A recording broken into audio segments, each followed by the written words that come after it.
San Mateo capítulo 3, versículo 17, contiene una frase expresada por el mismo Dios.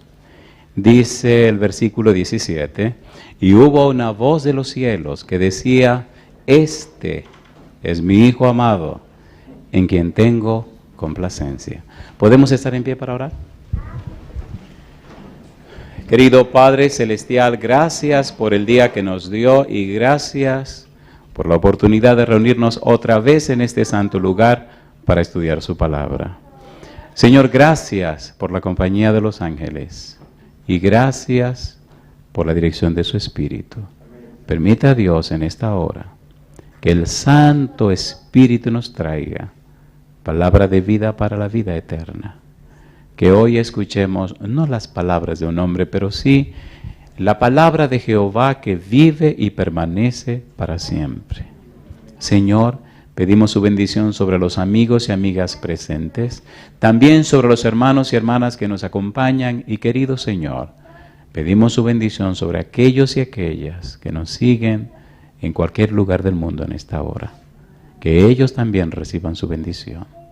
Y ahora, Señor, habilítenos, capacítenos y prepárenos para entender y comprender su verdad, anidarla en nuestro ser, y esa palabra de verdad nos cambie, nos transforme y nos convierta en personas arrepentidas para la gloria de su nombre.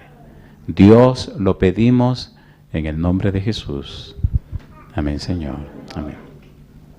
Leíamos en el tema anterior, San Mateo capítulo 3, versículo 17, y decíamos que esto ocurre en ocasión del bautismo de Jesús. Jesús sube del agua, aparece el Espíritu Santo en forma de paloma y se asienta sobre él, y entonces se oye la voz de Dios que habla desde el cielo. Es bueno recordar, lo dijimos ayer, que en ese momento comienza el ministerio de Jesús. Después de su bautismo es llevado para ser tentado por el diablo y entonces en el capítulo 4, versículo 17, Jesús comienza su ministerio con la frase arrepentíos porque el reino de los cielos se ha acercado. Tema central de la predicación de Jesús, el arrepentimiento. Base fundamental de su ministerio, el arrepentimiento. Pero antes de iniciar su predicación, su ministerio, Dios habla.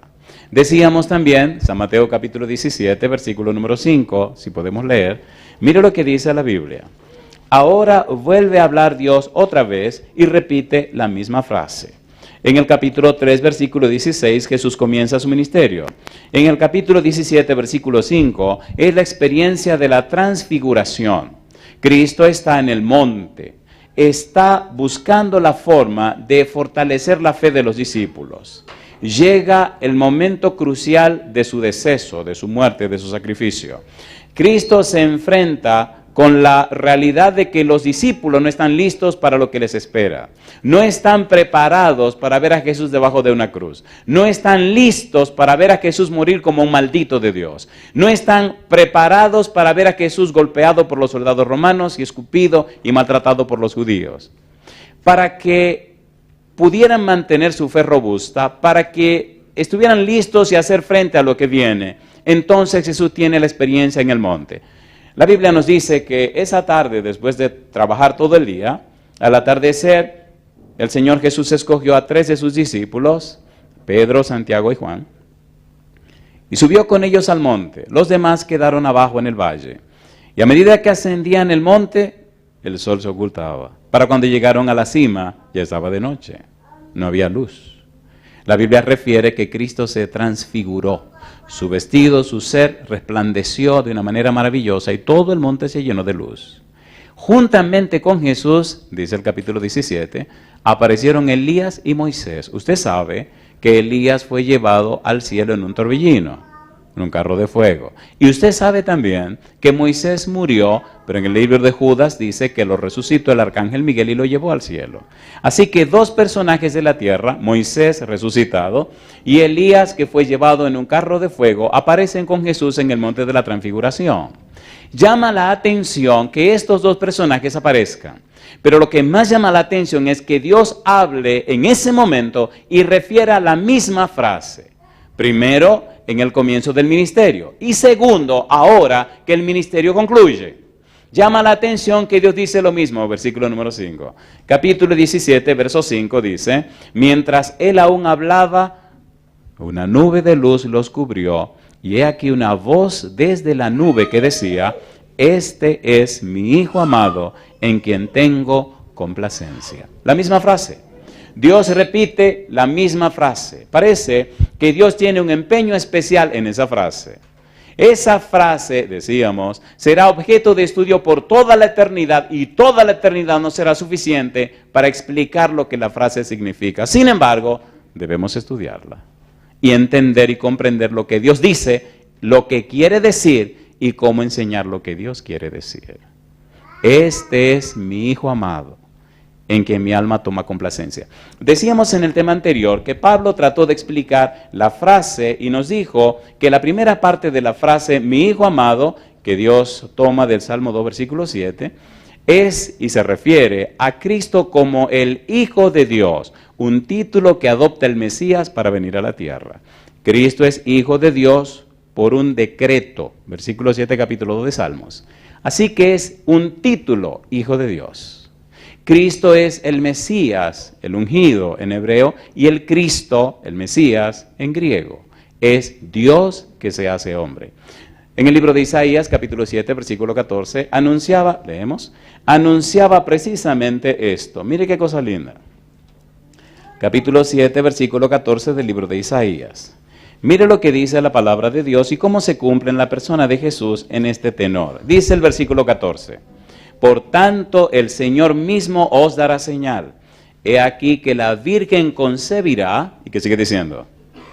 Y dará luz un hijo y llamará su nombre Emmanuel, que significa Dios con nosotros. San Mateo capítulo 1, versículo 21 al 23 nos refiere a la misma historia y nos dice que Emmanuel significa Dios con nosotros. Cristo es Dios con nosotros. Pero el punto nuestro es, ¿por qué Dios dice la frase, este es mi Hijo amado en quien tengo complacencia, cuando empieza el ministerio Jesús? ¿Y por qué lo repite cuando concluye su ministerio? ¿Qué ocurre en la vida de Jesús que enfoca la frase de Dios dos veces en dos ocasiones distintas? Recuerde que hablábamos ayer diciendo que la frase en quien mi alma toma contentamiento, Dios la refiere de Isaías 42, versículo 1, donde habla acerca del siervo sufriente, mi siervo, mi escogido, en quien mi alma toma contentamiento. Y decíamos también que la palabra siervo en la Biblia no necesariamente significa lo mismo que significa en el mundo secular. Siervo, esclavo, en el tenor de la Biblia, según Éxodo 21, nos habla y nos presenta un caso distinto al secular, al caso de afuera. Un siervo judío, un esclavo judío con otro judío, solamente era esclavo por 6 años. Al 7º año quedaba libre. Un esclavo judío de otra persona judía tenía derechos y también tenía privilegios. Si el amo maltrataba al esclavo, maltrataba al siervo, habían ciertas atribuciones que favorecían al esclavo. Y una cantidad de leyes que puede leer en el capítulo 21 de Éxodo 21. Pero es bueno saber también que hasta los reyes se llamaban siervos de Dios, esclavos de Dios. Los profetas, funcionarios del gobierno, etcétera, etcétera, etcétera. De modo que cuando Dios dice, mi siervo que yo escogí, en quien mi alma toma contentamiento, se está refiriendo a un aspecto especial de la persona de Jesús. Está refiriéndose al siervo sufriente. Se refiere al Cordero de Dios. Vayamos rapidito a Isaías capítulo 53 y enfoquemos en qué sentido se refiere a todo esto, para entrar en el tema de esta ocasión. Isaías 53, versículo 6, dice el verso 6, todos nosotros nos descarriamos como ovejas, cada cual se apartó por su camino, y ahora dice, mas Jehová cargó en él el pecado de todos nosotros. Angustiado él y afligido, no abrió su boca. Y dice ahora, como cordero fue llevado al matadero, y como oveja delante de sus trasquiladores, enmudeció, y no abrió su boca. Dice el versículo 11, verá el fruto de la aflicción de su alma, y quedará satisfecho. Por su conocimiento justificará a mi siervo justo a muchos y llevará las iniquidades de ellos. Dice, Jehová cargó sobre él el pecado de todos nosotros. Habla de el Cordero. Cuando Juan comienza su ministerio y se encuentra con Jesús, San Juan capítulo 1, versículo 29, dice, he aquí el Cordero de Dios que quita el pecado del mundo. Aquí comenzamos. El Cordero de Dios que quita el pecado del mundo. En el versículo 36 repito otra vez la misma frase. Es bueno saber, y también es bueno leerlo, que esta frase, este nombre aparece solo 4 veces en la Biblia. Leamos, por ejemplo, en Hechos capítulo 8, versículo 32, la misma palabra Cordero.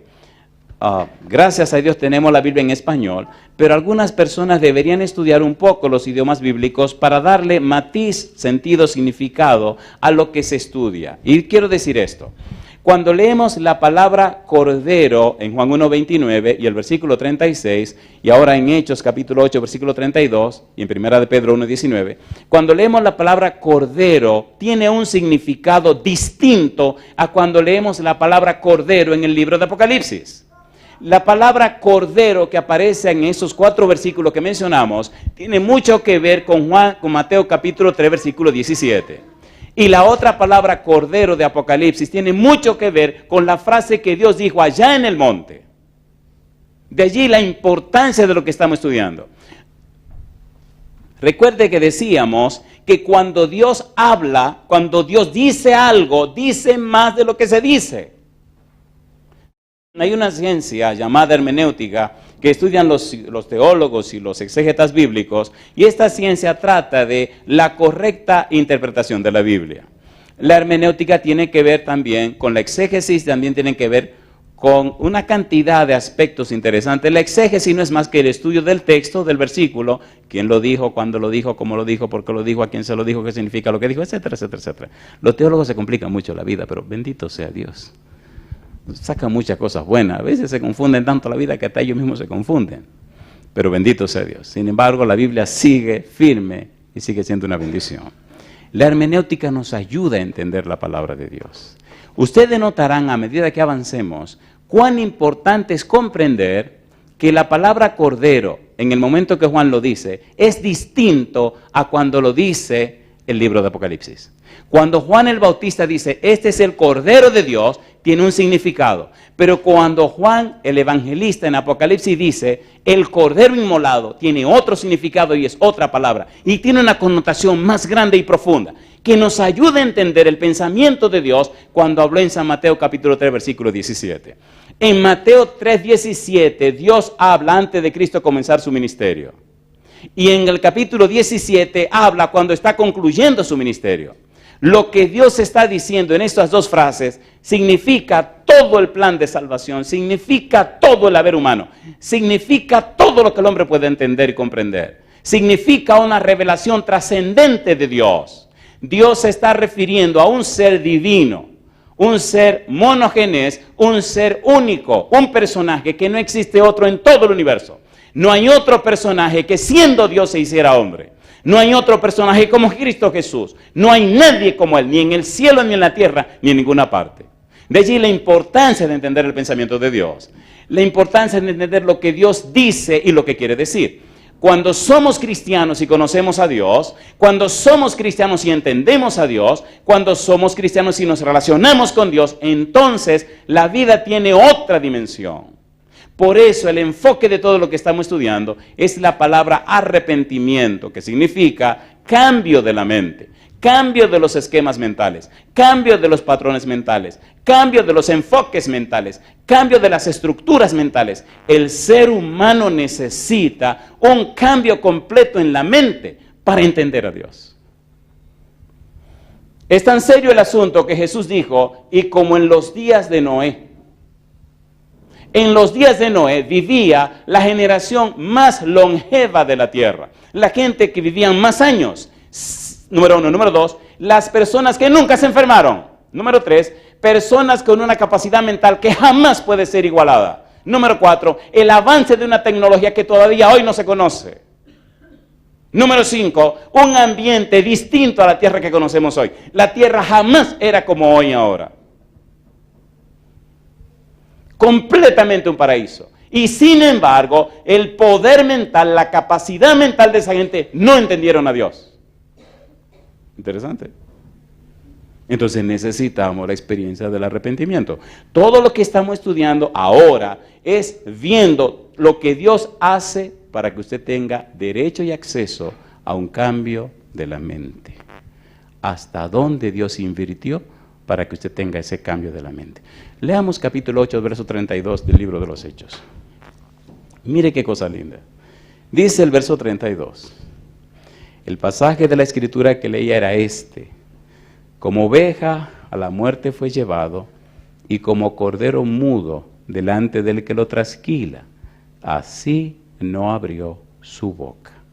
Amnos es la palabra, cordero.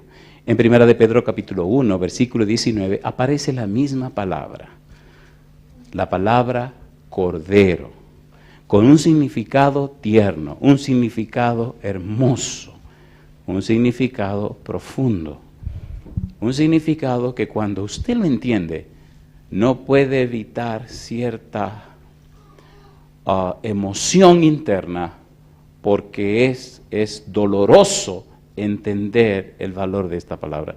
Dice el verso 19, sino con la sangre preciosa de Cristo, como de un cordero sin mancha y sin contaminación. La idea de amnos es, este es el cordero que fue separado, apartado para el sacrificio. Es el cordero que el día 10 se escogió para sacrificarlo el día 14. Imagínese el amor que debe existir en un pastor que escoge su cordero el 10 y sabe que lo tiene que matar el 14. ¿Saben cómo son las ovejas? Me llama la atención que Rosalía conoce muy bien las ovejas. Y me enseñó algunas ovejitas en su cámara. Las ovejas son. Y ahora una pregunta. ¿Verdad que toda vez que se habla de muerte es sinónimo de dolor? ¿Sí o no? La palabra amnos significa el cordero que Dios provee para el sacrificio. El cordero que Dios escogió para el sacrificio. El cordero de Dios. La paga del pecado es la muerte. Dios escogió a su propio Hijo para ese sacrificio. Pero el Hijo aceptó la escogencia de Dios. ¿Recuerdan la experiencia de Abraham? ¿Recuerdan que Abraham le falló a Dios? ¿Se acuerdan o no se acuerdan? ¿Recuerdan que Dios le dijo que Sara tendría su bebé? Y él no esperó. Tuvo su situación con Agar. ¿Recuerdan lo que le pidió Dios en Génesis capítulo 22? Toma a tu hijo Isaac, tu único a quien amas, y sacrifícalo en el monte que yo te diré. Cuando llegaron al monte, hubo un momento interesante y emocionante. Abraham le dijo a los criados, quédense aquí, que yo voy a subir con el muchacho. Lo interesante es que llevaban un cuchillo, llevaban leña y llevaban fuego. Pero algo estaba raro aquí, descubrió Isaac. Algo como que aquí faltaba algo. Génesis capítulo 22. Mire la pregunta del muchacho. Me gusta este incidente, este momento, porque me hace pensar en Dios. Por eso la frase en quien mi alma toma contentamiento es tan especial y tan profunda y tan importante. Génesis capítulo 22, versículo número 7. Oiga qué interesante pregunta hace Isaac. Ponga cuidado. Dice el versículo 7. Entonces habló Isaac a Abraham su padre y dijo, Padre mío. Y él respondió, heme aquí mi hijo. Y él dijo, he aquí el fuego y la leña, mas ¿dónde está el cordero para el holocausto? Y respondió Abraham, ¿qué cosa? Dios se proveerá de cordero para el holocausto, hijo mío. E iban juntos. ¿Cuántos hijos tenía Abraham en ese momento? Ustedes saben que había otro, ¿verdad que sí? Estaba Ismael, pero ¿cuál era el hijo de la promesa? Isaac. ¿Cuál fue el hijo que Dios le prometió? Isaac. Y si Abraham sacrifica a Isaac, ¿qué iba a pasar con el hijo de la promesa? Buena pregunta, ¿verdad? Ahora Isaac le dice, ¿dónde está el cordero para el holocausto? Aquí está la leña, aquí está el fuego, está el cuchillo, pero la respuesta de Abraham, Jehová se proveerá de cordero para el holocausto. Jesús dijo una frase, Abraham vio mi día y se gozó. Mi pregunta para usted, Fue interesante y doloroso el momento cuando Abraham tuvo que tomar el cuchillo, explicarle a su hijo que él era el cordero, subirlo encima del altar con la leña, tomar el cuello del muchacho y antes de aquello despedirse de su hijo. Oiga, vamos a ponernos claro, ¿era obediente Isaac? Mamacita linda, con un muchacho de hoy día le hacen ese relajo y sale disparado de ese monte que todavía estuviera corriendo, ¿sí o no? Usted está loco. Isaac se quedó tranquilo. Y después que se despidieron, después de las lágrimas, me imagino el muchacho haciendo un par de preguntas. Papá, pero ¿y entonces? Imagino a Abraham diciéndole, mira mi hijo, yo voy a hacer la voluntad de Dios, pase lo que pase. Ya le fallé una vez y no voy a fallar otra vez. Dice la Biblia que cuando Abraham bajó el brazo para cortar el cuello de su hijo, el ángel le sostuvo el brazo y le dijo, ahora sé que temes a Jehová. Y entonces apareció allí un cordero y Abraham lo tomó y lo sacrificó. Mi pregunta para usted, ¿había algún simbolismo en esta experiencia de Abraham? Sí, Señor. Sin embargo, cuando le correspondió a Cristo ser sacrificado, nadie lo libró del sacrificio. La frase en que mi alma toma complacencia nos dice a nosotros, le dice a usted y me dice a mí, que el amor que Dios tiene por usted es tan grande que usted necesita una mente distinta para entender el grande amor de Dios. ¿Sí o no? ¿Sí o no? Póngase a pensar, el todopoderoso Dios sin poder. En Getsemaní Jesús gritó, Dios mío, si es posible, pase de mí esta copa, mas no se haga mi voluntad, sino la tuya. Yo pregunto, ¿fue fácil ese momento para Jesús? No. ¿Fue fácil para Dios? No. Sin embargo, Dios se mantuvo firme y Jesús se mantuvo firme. Leíamos anoche en 1 de Pedro 1, 19 y 20 que este cordero fue apartado desde antes de la fundación del mundo. Sabían que ese día llegaría, sabían que ese momento llegaría. Y me llama la atención San Juan capítulo 17, versículo 1, una frase que siempre suena en mi mente.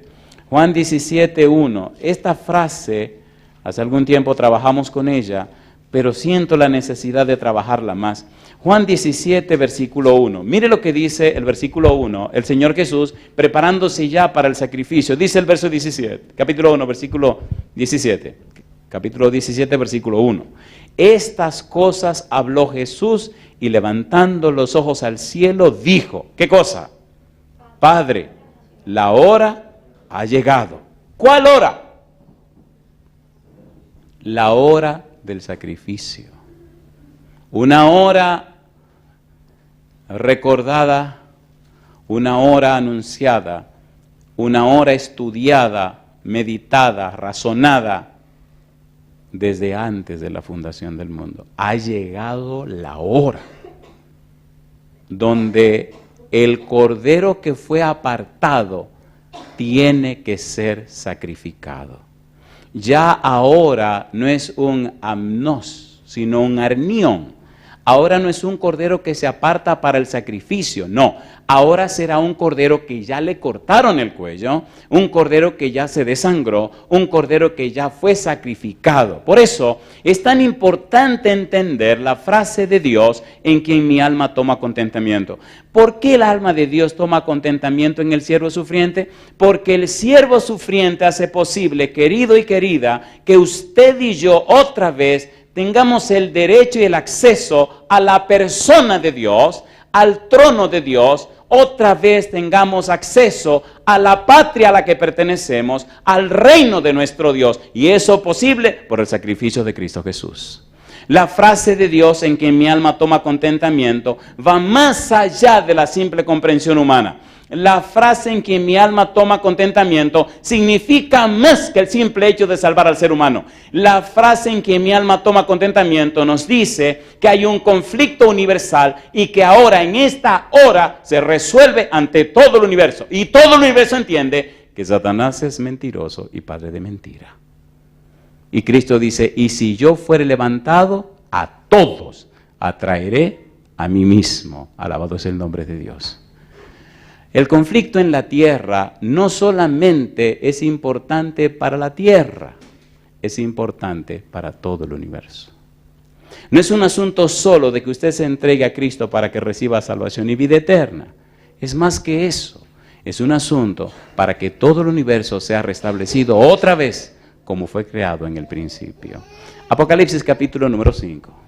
Vamos a esta segunda parte que es gloriosa y es la que más me gusta. Ver a Jesús bajo la cruz es interesante. Ver a Jesús, interesantísimo. En la cruz Cristo resolvió el problema. Pero vamos a ver ahora el valor de esta palabra, cordero, después que es inmolado. Apocalipsis 5:6. Aquí me gusta y mire los detalles. Vamos a hacerlo rapidito. Apocalipsis capítulo 5, versículo número 6. Mire lo trascendente de esto, lo interesante, lo que va más allá del simple hecho de un acto. Apocalipsis 5:6, dice el verso 6. Y miré y vi que en medio del trono y de los 4 seres vivientes y en medio de los ancianos estaba en pie un cordero como inmolado, que tenía 7 cuernos y 7 ojos, los cuales son los 7 espíritus de Dios enviados por toda la tierra. El cordero de Dios que quita los pecados del mundo, el amnos de Dios que está preparado para ser sacrificado. Ahora se habla del cordero que fue inmolado. Ahora el cordero inmolado es sinónimo de gloria, es sinónimo de honor, es sinónimo de potestad, es sinónimo de principado, es sinónimo de poder. Ahora el cordero inmolado es sinónimo de que tiene toda potestad, todo el derecho, de que ahora recuperó todo lo que significa la tierra, que ahora alcanzó todo el derecho y el acceso a tener dominio sobre todo el universo. Canceló la deuda, resolvió el problema del pecado. San Mateo capítulo 28, versículo 18, Jesús dijo, Mateo 28, 18, por eso es tan interesante entender esto, y te voy a hacer un par de historias para que vea cuán importante es esto. Mateo 28, 18. No son palabras, no son conceptos, son principios. Dice el Señor Jesús, Mateo 28, 18, y Jesús se acercó y les habló diciendo, ¿qué cosa? Toda potestad me es dada en el cielo y en la tierra. ¿Cómo la logró?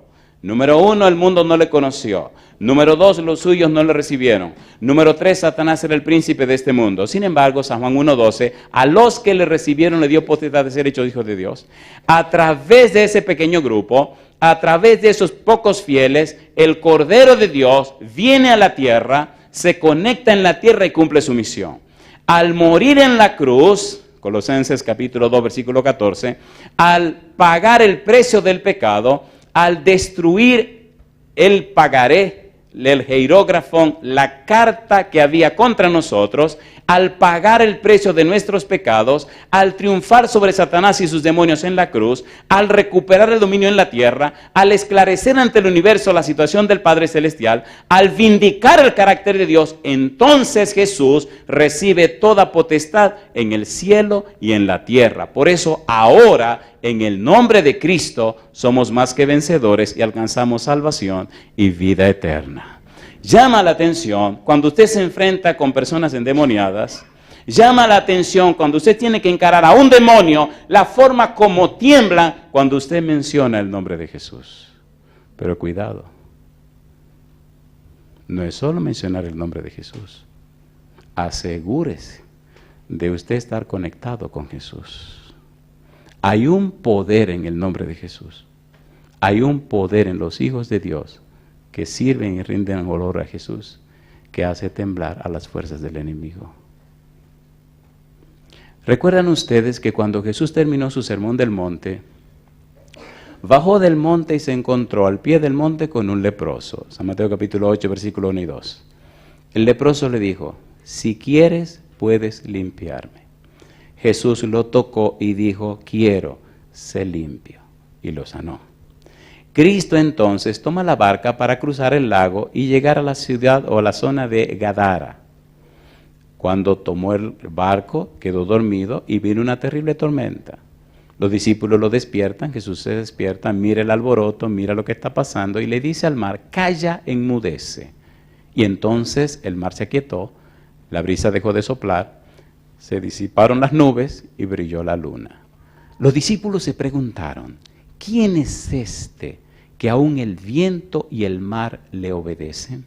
Llegaron al otro lado del lago. De repente, al comenzar a caminar, viene un endemoniado gadareno. Dice la Biblia que era una persona que tenía una legión de demonios. 6.500 demonios, si tomamos en cuenta una legión romana.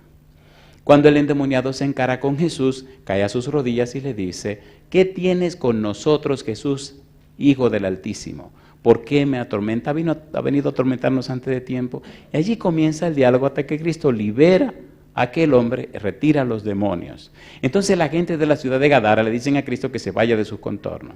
Cristo toma la barca y regresa otra vez a la ciudad. Cuando llega al otro lado del lago, se encuentra con Jairo. Y entonces Jairo le dice, mi hija está muy enferma, ven a la casa y pon tu mano sobre ella y sanará.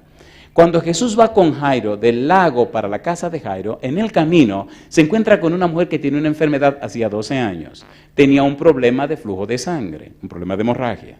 Nada la curaba, nada la sanaba. Los médicos habían hecho de todo y no podía, había gastado su fortuna. Y ella puso en su mente, si yo me acerco a Jesús, si yo toco su manto, yo sé que me sano. Se abalanzó contra la multitud, atravesó por entre toda la gente, se acercó donde estaba Jesús, caminando en la multitud, y tocó su manto. La Biblia dice que inmediatamente se paró su flujo de sangre. Cristo se detuvo e hizo una pregunta. ¿Quién me ha tocado? Pedro le dice, ¿cómo que quién te ha tocado? Si la gente te tira de un lado para el otro y te empuja de un lado para el otro. Jesús dice, no. Yo sentí que de mí salió poder. Déjame detener un minutito aquí para que reflexionemos juntos tú y yo en esta frase de Jesús. ¿Quién me ha tocado? Las iglesias llamadas cristianas están llenas de gentes. El mundo está lleno de gente, llamados cristianos. La pregunta es, ¿por qué hay tan poco poder en el mundo cristiano? ¿Lo tocó la mujer? Lo tocó. ¿Se sanó la mujer? Se sanó. ¿Cuál era la diferencia entre el toque de la mujer y el toque de las demás personas? ¿La mujer tenía una necesidad? ¿Sí o no? ¿Se le estaba yendo la vida? Cuando una persona está por perder la vida, pone todo su empeño en lo que le puede salvar. ¿Sí o no? Le voy a contar una historia de un jovencito que conocí cuando yo tenía 21 años. El muchachito se le hizo un hoyo en los intestinos y se desangró. Se estaba muriendo. Tenía 2 años de estar bautizado. Le hago una pregunta. ¿Usted cree que le llenaban los ojos a ese muchacho que se estaba muriendo un carro deportivo? No. Una persona que está para morir, no hay nada en este mundo que le llame la atención. Lo único que anhela es la salud. Y lo más importante en su vida. Y con 21 años, entonces le oré a Dios. Le dije, Señor, usted había dicho que yo sería un predicador y ahora me estoy muriendo. Y puse todo mi empeño en pedir a Dios que cumpliera su palabra. Le garantizo que no me morí. Ya tengo 51 años y sigo dando guerra y carpeta. A veces se hace necesario caer en una crisis para poder hacer y lograr lo que Dios quiere en nuestra vida. ¿Es así o no es así? No es 1 ni 2 los generales, hombres y mujeres, que he tenido que ir a ver al hospital porque fueron tan testarudos, tan terribles, que ahora en la cama, mirando al techo, se dieron cuenta que no vivieron la vida como Dios quería. Pero mire qué cosa linda, Dios no guarda rencor. Dios acepta a sus hijos en el momento que vienen. ¿Volvió el hijo pródigo? ¿Lo recibió? ¿Hizo fiesta?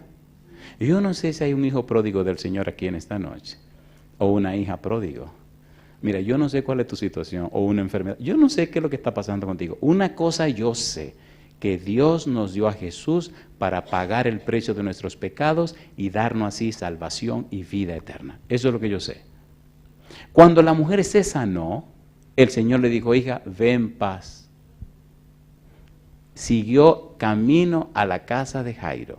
En el momento que termina de hablar con la señora, alguien le dice a Jairo, deja al maestro tranquilo, tu hija ya falleció. Jesús mira a Jairo y le dice, no temas, cree solamente. Cuando llega a la casa de Jairo, la niña estaba muerta. Mandó sacar a la gente. Y entonces se quedó con Jairo y su esposa y aquellos 3 discípulos. Le dijo a la niña, niña, a ti te digo, levántate. La niña abrió los ojos y entonces se sentó en la cama. Y él dijo, denle de comer. ¿Por qué le estoy diciendo esto? Escuche, por favor. Aún antes de morir en la cruz, Cristo tenía poder y autoridad sobre todas las circunstancias de la vida.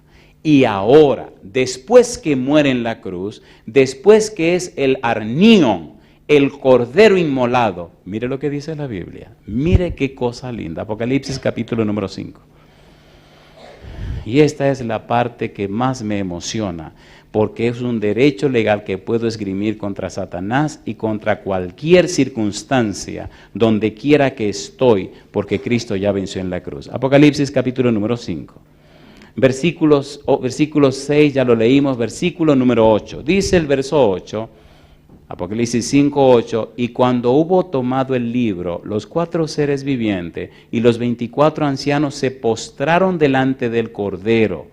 Todos tenían arpas y copas de oro llenas de incienso, que son las oraciones de los santos. Y escuche, y cantaban un nuevo cántico diciendo, digno eres de tomar el libro y de abrir sus sellos, porque tú fuiste inmolado y con tu sangre nos has redimido para Dios de todo linaje y lengua y pueblo y nación. Le pregunto a usted, ¿tuvo sentido la muerte de Cristo en la cruz del Calvario, sí o no?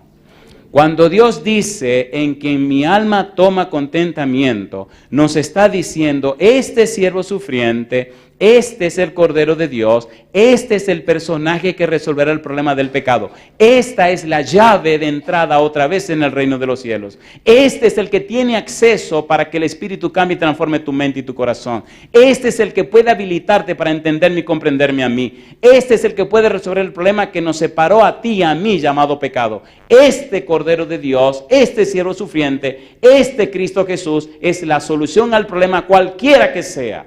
Y si el problema se mantiene, entonces Dios se mantiene por encima del problema.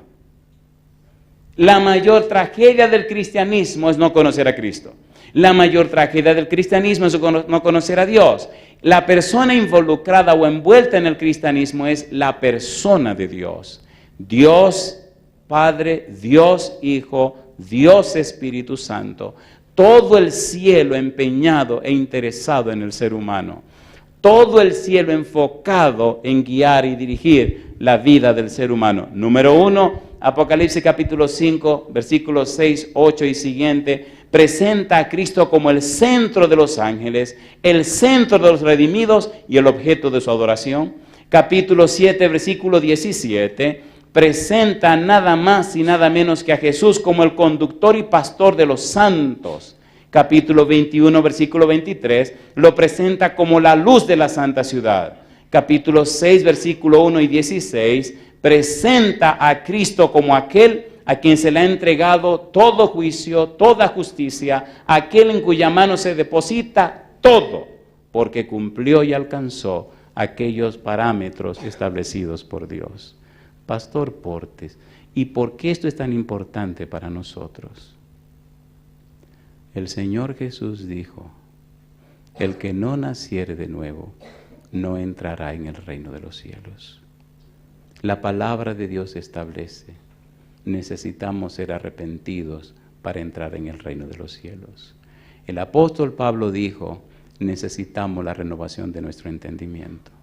Querido o querida, es imposible entender a Dios con una mente carnal.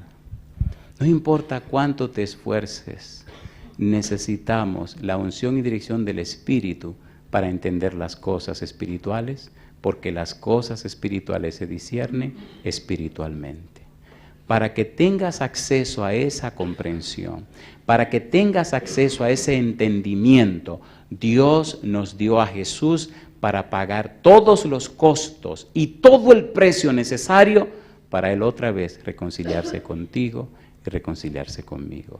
Volver otra vez a la patria del Padre, volver otra vez a la casa de Dios, volver otra vez a la familia celestial.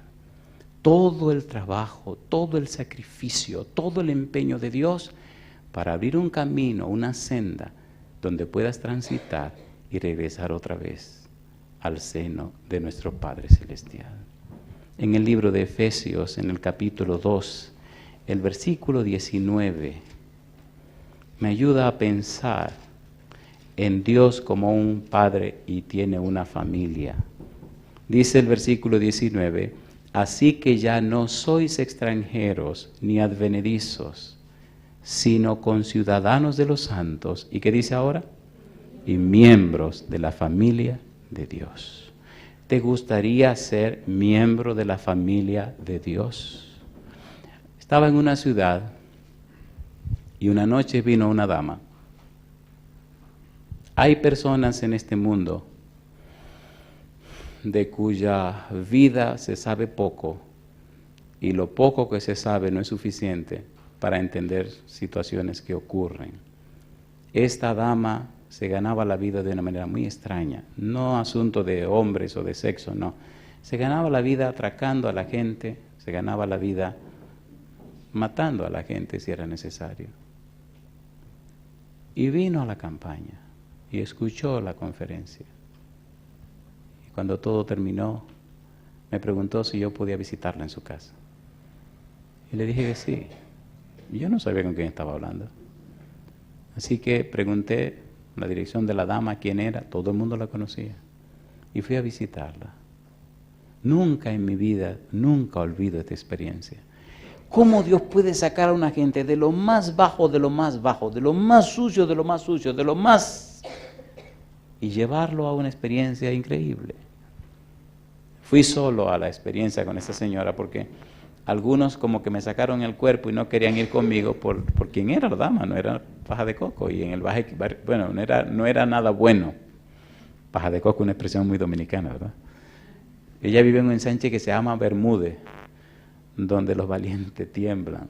Como yo no soy ni valiente ni nada de eso, pues no sabía, me metí al barrio. Estacioné mi carro y comencé a preguntar quién era esa señora. Me metí por unos callejones y llegué a la casa. Y la gente me miraba raro, como este tipo con corbata, ¿qué hace aquí en el barrio? Llegué a la sala de la casa y no había nada en la sala de la casa. Nada. Y entonces pregunté, ¿hay alguien en la casa? Y me respondieron de la habitación. Sí, pase. Está loco, pase. ¿Cómo me meto yo en la habitación? Digo, no, yo prefiero hablar aquí. Y la señora me dice, no, pase, pastor, no tenga miedo, mi hijo está aquí conmigo. Entonces me paré en la puerta de la sala, de la habitación y miré. Ahí no había nada, solo una cama en medio de la habitación. Estaba sentada, su hijo estaba sentado. Y me senté yo también. Y él comenzó a hacerme preguntas. Dijo, cuando yo tenía 5 años, ayudaba el trabajo de mi papá. Mi papá se dedicaba a matar animales. Y desde los 5 años me decía, agárrale ahí la patita. Y yo veía cómo enterraba el cuchillo y partía el corazón de los animalitos. Y yo le ayudaba a partir y a partir, a correr, a preparar la carne de los animales. Yo me crié mirando los cuchillos entrar a los cuerpos y salir. Y se me hacía fácil ver cómo un cuchillo entraba y salía. Crecí, fui muy hermosa, tenía el pelo bien largo, los hombres me codiciaban. Pero aprendí a pelear aquí en el barrio con los puños y con los pies. Podía pelear hasta con 3 hombres y le ganaba. Y me fascinaba pelear con cuchillo. Mire, me enseñó los brazos todos llenos de cicatrices. Y me enseñó parte de... A mí me fascinaba pelear, me encantaba pelear. Y entonces dije, no, pero espérate, hay que sacarle beneficio a esto. Y empecé a atracar gente a ganar dinero. Y comenzó a contarme las experiencias espantosas que yo no voy a decir jamás. Y otras cosas más. Entonces me dijo, ¿usted cree que Dios me puede perdonar a mí? La Biblia dice, y creo que usted lo ha leído también, la sangre de Jesucristo, su Hijo, nos limpia de todo pecado. ¿Eso es verdad o es mentira? ¿Es verdad o es mentira? ¿La muerte de Cristo en la cruz del Calvario pagó el pecado de todos nosotros, sí o no? ¿Ya Cristo fue inmolado, sí o no? Pues sí, y Dios cumple su palabra. Esta mujer comenzó a llorar. Y entonces me preguntó, pastor, ¿usted se atreve a bautizarme a mí en la iglesia? Porque déjeme decirle, Andrés no lo va a dejar. Andrés era el primer anciano que conocía a esta señora desde que era una niña. Y conocía la pieza que era. Y empezó a contarme de los miembros de la iglesia, del daño que ella le hacía y todas las cosas que le hacía. Yo le pregunto a usted, ¿tiene Dios poder para cambiar un corazón? ¿Tiene o no tiene? ¿Hay alguna persona aquí en la sala que haya sido tocado y cambiado o cambiada por Dios? ¿Hay alguna persona? ¿Puede levantar su mano? Alabado sea Dios. Así que no estoy hablando en falso. Llegó el día de la junta de la iglesia.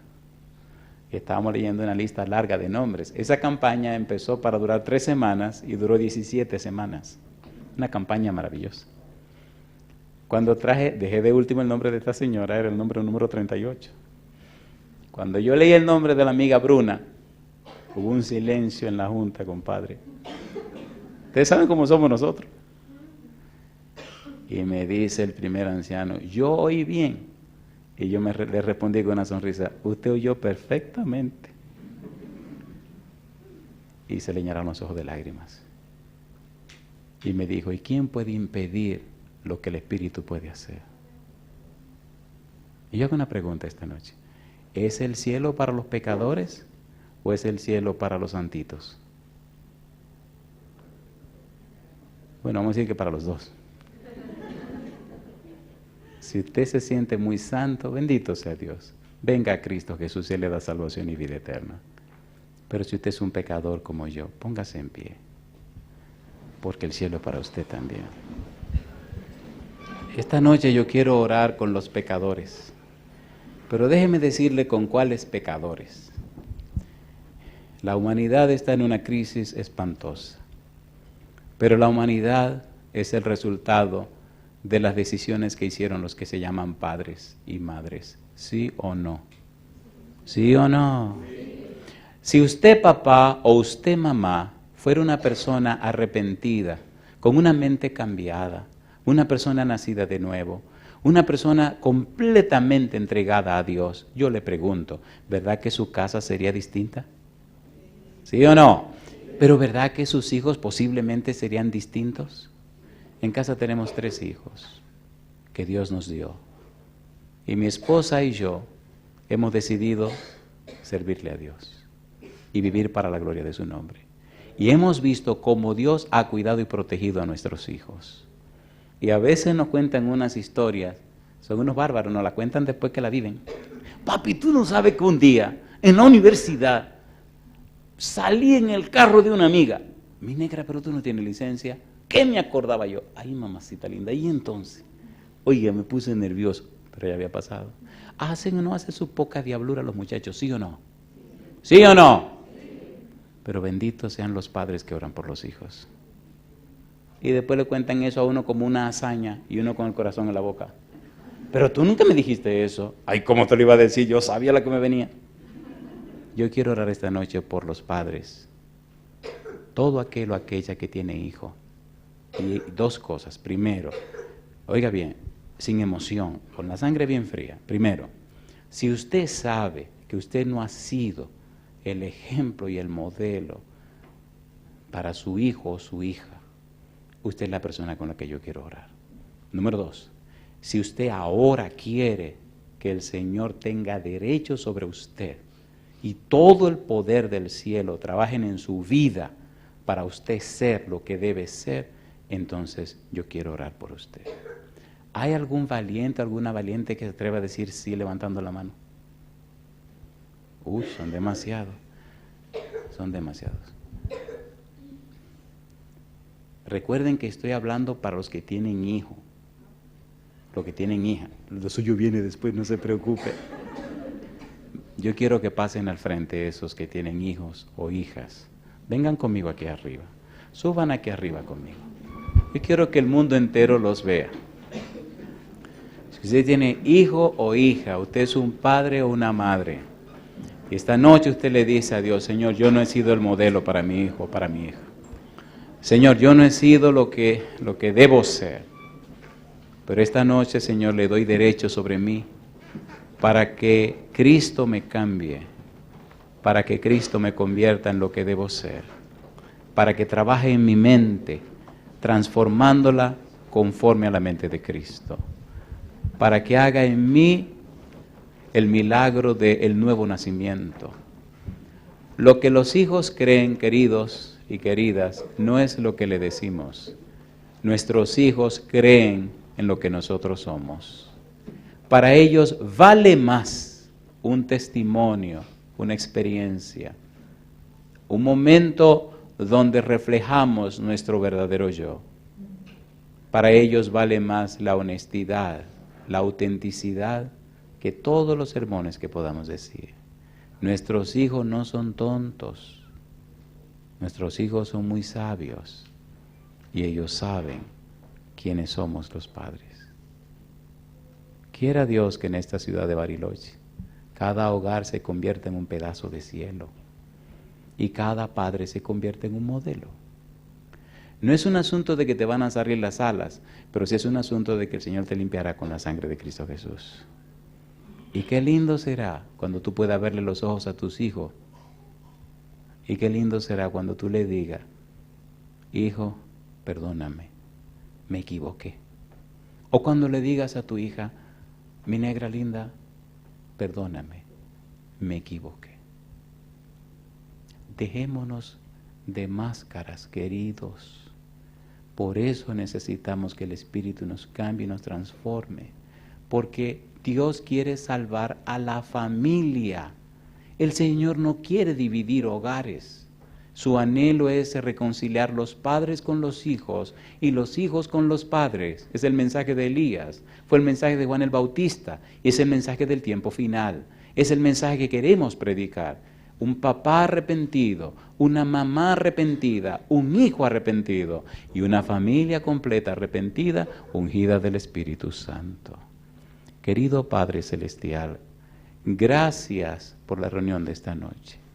Gracias, Señor, por darnos a Cristo Jesús.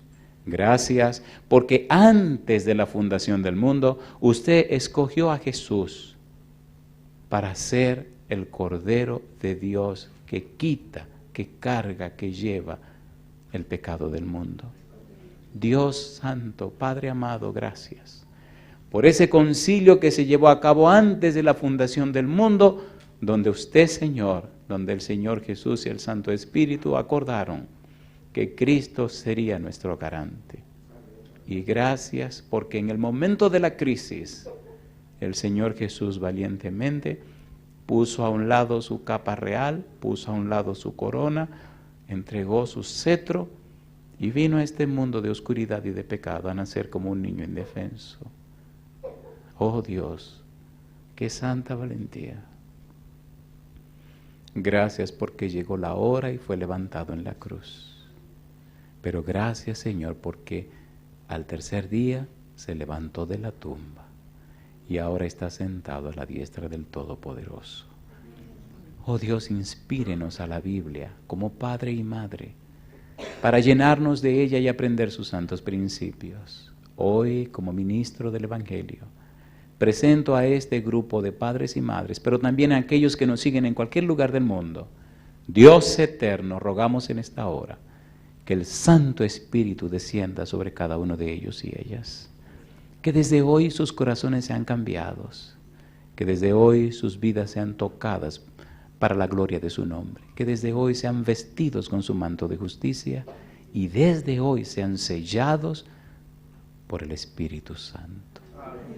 Que sus mentes sean cambiadas y sean personas arrepentidas. Que tengan el valor y el coraje, Señor, de presentarse ante usted y de pedir perdón a quien haya que pedir perdón. Que comience una experiencia de fe y confianza en el cielo y que en ellos brille la luz de su rostro, Padre. Pedimos su bendición sobre todos aquellos que nos acompañan en esta hora. Que cada persona presente y aquellos que nos siguen puedan recibir de usted la bendición de su compañía, la unción de su Espíritu y, Señor, la aprobación de Cristo Jesús. En sus santas manos, Señor, nos entregamos, pidiendo perdón por nuestras faltas y pecados, y lo hacemos en el nombre santo y bendito de Jesús. Amén, Señor. Amén, Señor Jesús. Amén.